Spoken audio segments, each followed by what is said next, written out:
से ये सब कुछ अल्फाज इस्तेमाल किए गए, उसके बावजूद जो आज फैसला दिया है वो यकीनन तारीखी एक बड़ा फैसला है और सुप्रीम कोर्ट ने तहरीरी हुक्मनामा भी जारी कर दिया है। ये तहरीरी हुक्मनामा 6 सफ़हात पर है और ये तहरीरी हुक्मनामे की आप कॉपी भी देख सकते हैं टेलीविजन स्क्रीन पर। बड़ी अदालत में आज बड़ा केस था, बड़ा फैसला था, सुप्रीम कोर्ट ने ये बड़ा फैसला दे दिया है। आमिर ज़िया साहब भी हमारे साथ हैं, हम उनसे बात करते हैं। जमील फारूकी भी हमारे साथ हैं। आमिर साहब, अब तो ये तहरीरी फैसला अभी जारी किया गया है। अभी जिस तरीके से आप गुफ्तगू भी सुन रहे थे, वज़ीर क़ानून ने भी, आज़म नज़ीर तारण ने जो मीडिया से गुफ्तगू की, लग तो नहीं रहा कि हुकूमत इस फैसले को मानेगी, क्योंकि शुरू दिन से दलाइल दिए गए, अटॉर्नी जनरल ने दलाइल दिए, यही फोकस था कि फुल कोर्ट बनाया जाए, फुल कोर्ट बनाया जाए। फिर कल भी हमने ये गुफ्तगू देखी, आज भी हम ये गुफ्तगू देख रहे हैं।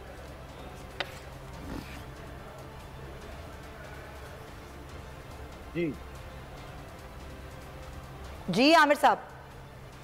जी सुमैया, मैं ये कह रहा था, जैसे भी वक्फे से पहले भी हम जरा बात कर रहे थे ना, कि जो खदशात बिल्कुल बेबुनियाद नहीं है, खदशात अपनी जगह, और उसका आप इजहार जो है वज़ीर क़ानून साहब ने कर दिया कि लोगों के जो खदशात हैं कि हुकूमत कहते हैं आखिरी हद तक जाएगी कि इंतखाबात को इल्तवा में डाले, ना करवाए। लेकिन जैसे मैं अर्ज कर रहा था कि दो चीज़ें जो हैं वो उम्मीद की किरण है। एक तो ये कि इस फैसले के बाद हमारे इदारों को रीथिंक करनी चाहिए अपनी पोजीशन, क्योंकि इस वक्त एक उम्मीद की किरण इस फैसले के बाद पैदा हो चुकी कि जनाब मुल्क जो है इंतशार से, अदम सियासी अदम इस्तेकाम और महाजराई की सियासत से निकल सकता है।